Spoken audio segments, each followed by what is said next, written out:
After all, his brain is the size of a walnut. It's the T-Rexes who are the real dummies of the world. In fact, Chaka, funny story.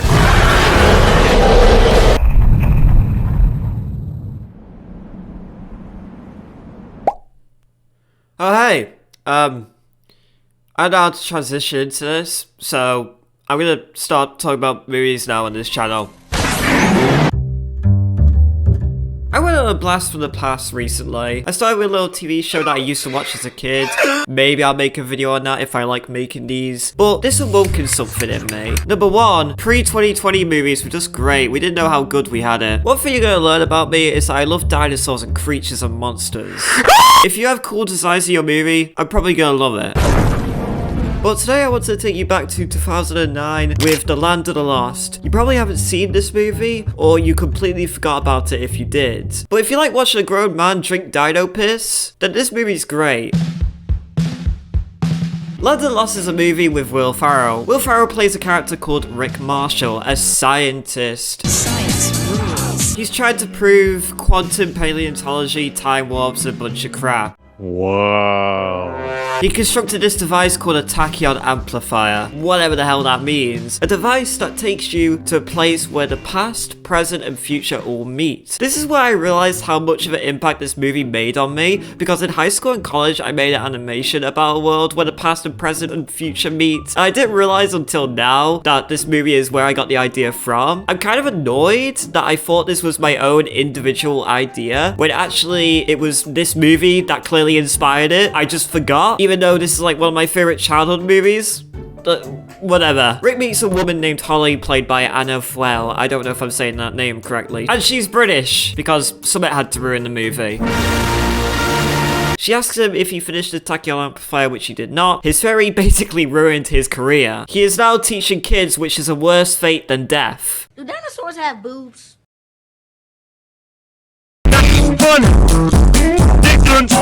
Okay, to be fair, this part's kind of boring, so I just want to get to the good stuff. Let's speed run through this. Rick points this weird motivational poster, pretty shoehorned in. She gives him a rock. It has an indent of a lighter. He goes, ooh. He builds a tachyon amplifier. It plays gay tunes for some reason, and they even call it that a lot in the movie. It's a bit gay. It is great. And they set on a routine expedition to find out where this rock came from. So it's time to take it out to the Devil's Canyon Mystery Cave, where we meet our third main character, Will. A very eccentric and also kind of horny character played by Danny McBride. How about this? This little travel mug I like to call the perfect woman. Big old set of boobies, no head, and a handle. I watched this movie when I was a kid, by the way. Imagine, that's your first exposure to boobs is a coffee mug. I'm pretty sure I didn't even know what they were. What can confirm this theory is I took this movie to school for movie days and forgot about the scene. In fact, I probably didn't even know what this scene meant. To be fair, this movie in general resonates horny energy. It was also rated PG-13. I've waited my entire life to see the mighty Bigfoot. Man, are you touching yourself? And I feel like a lot of the jokes used in this movie would not fly these days. At least for that rating. There's a scene where the dude touches a woman's breast for a big ha-ha. That would probably get you cancelled on Twitter. Will. But except for some jokes, most of them do slap. This was way before Marvel mediocrity. The reason why Marvel comedy just doesn't work anymore is because it sacrifices any character's background just for a little ha-ha. No matter how serious the character is, they will be turned into a clown whenever the writer feels fit. And it destroys the character. In Land of the Lost, the jokes make sense. Holly is aggressive. Oh! Will is horny and stupid. I mean, can you all please act like this doesn't happen every single day? You're starting to make me feel really stupid. That's what you call ironic. And Rick always acts smart before being proven wrong. Now it'll just be camouflage. We'll all blend in. Virtually nothing will distract them from each other.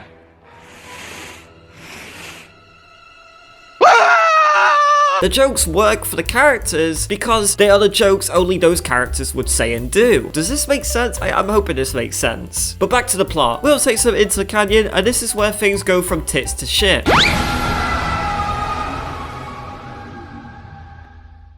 Throwing flashbang.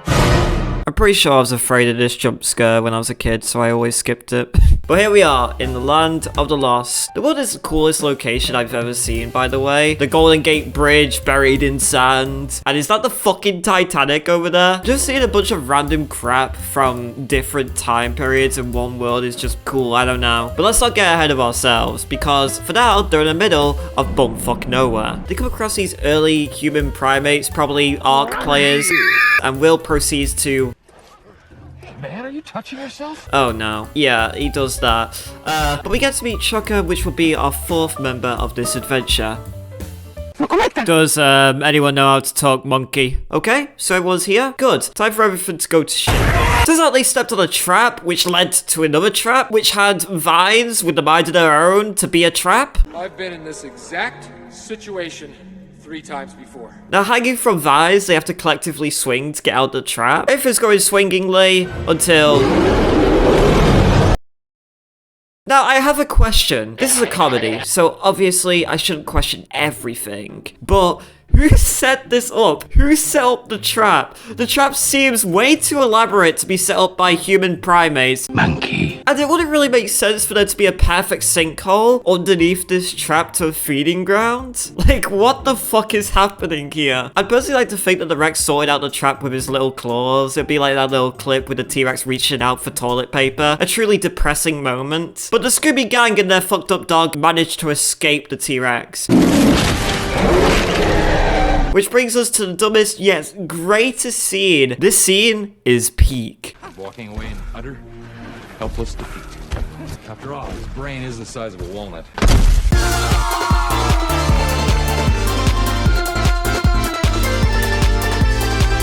Actually, no. The scene later in this movie is even more peak than this peakest peak. The T-Rex is honestly the best character, and you'll see why later if you watch the rest of the video. Watch time. But Rick gets these visions and receives schizophrenia. Not really, but it's time to put him down.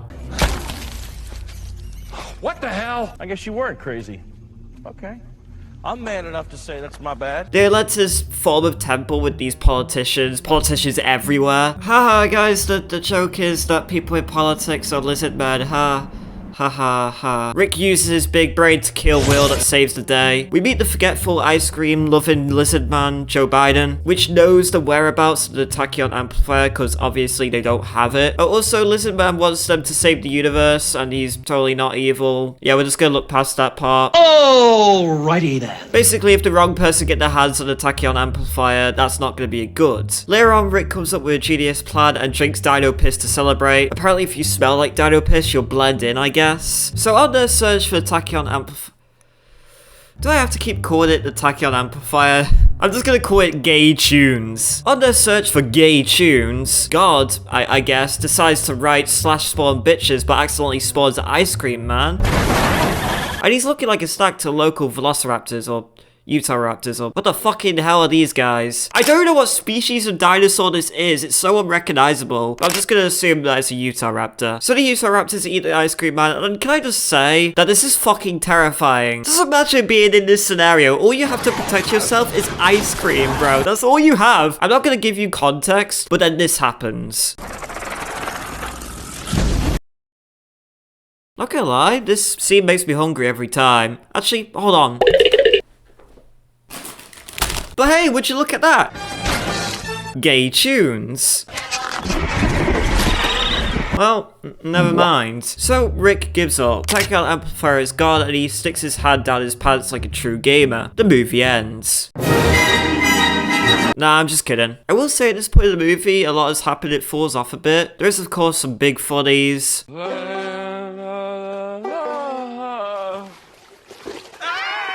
No, I will not explain what you're seeing here. But after a little sing-song, Rick has faith once again. It was time to get the tachyon amplifier.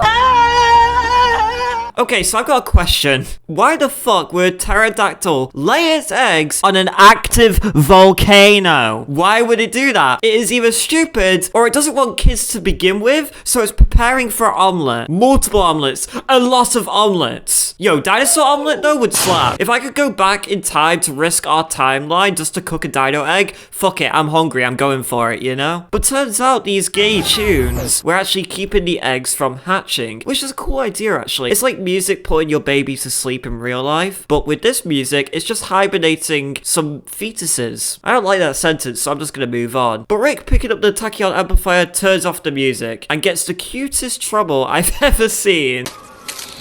It's a girl. But Rick actually pulled off a big brain maneuver, sings them back to sleep with the help of his friends. How many boys, how many girls? This is the cutest shit I've ever seen. My heart's gonna Everyone celebrates. We get a view of Rick that we will never unsee. And they take some drugs from a tree. Refreshing. Which is a sentence I never thought I'd say. Holly, being curious, picks up a signal on the tachyon amplifier, so she follows the signal to a gateway, which reveals Joe Biden is actually the bad guy, and she gets kidnapped. Meanwhile, the gang, they see a massive crab explode and they eat it. These are two totally different experiences right here. Later that day, or maybe even the next day, What the hell am I looking at? the gang realizes that Holly is gone, so they go searching. They watch two politicians make out, and now they're wearing their skin. Hey, don't do that. What the fuck is this movie? They blend in with the other lizard folk to save Holly from a cage leading to hell, basically. But now Joe Biden has his hands on the gay tunes, and oh, look who's back. Oh, great.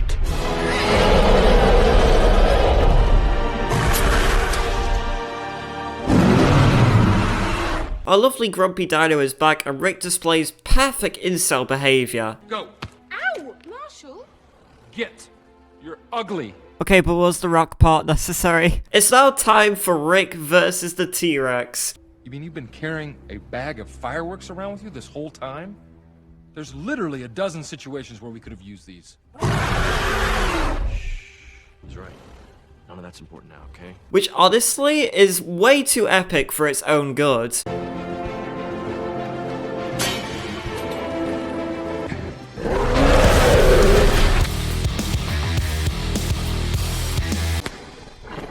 Damn it, Will!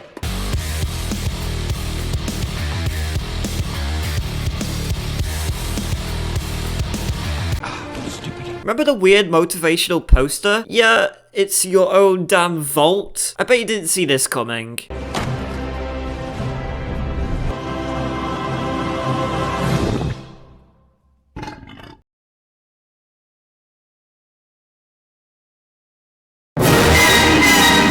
Honestly, I wish I could get food deliveries like that. So now it's down to the rest of the gang to deal with Joe Biden, his gay chews, and his army of politicians. Holy fuck, we're nearly at the end of this movie. Now remember earlier when I said there was a peak scene which is more peak than the peakest peak? This is it. All right, my murderous friend, take us home. Woo! Rick is alive while riding a fucking T-Rex. What happens next is an absolute slaughter, which I'm sure I rewatched 50 times as a kid.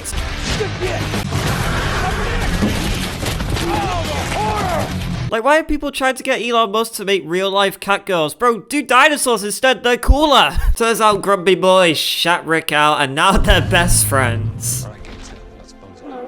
That's the cutest fucking thing I've ever seen in my entire life. Let's go, guys. They made it. Rick fist bumps the T-Rex and they head into the portal to fuck up Joe Biden.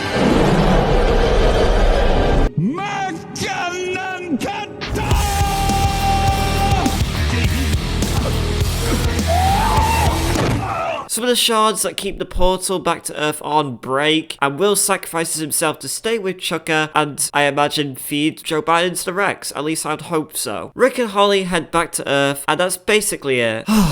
Describing this movie hurts. There is so much more that actually happens, and there are things I left out, but the adventure that this movie is like a fever dream, and I love it. If you want to know more that happens in the movie, more about the ending and the beginning, and also just other funny moments you may have missed, then I highly recommend it. You'll be feeling like you're watching some prehistoric fever dream, but it's brilliant. Just adding some final notes on Land of the Lost is this movie wasn't really well received. The highest rating you will see is a 3 stars or a 5 out of 10. The main view of this movie is that it just wasn't made for anyone, or the humor just wasn't funny, even though I think humor is very subjective. And it doesn't help that this movie was made on a $100 million budget, but only got 68.8 million back. But anyway, I love this movie. Apparently I'm only finding out now that people hated it. But hey, if they could have hit 69 million, maybe they would have got a sequel. Okay, I wanna get out. I wanna get out. New sounds. I don't like that. I don't like new stuff. Fire exit.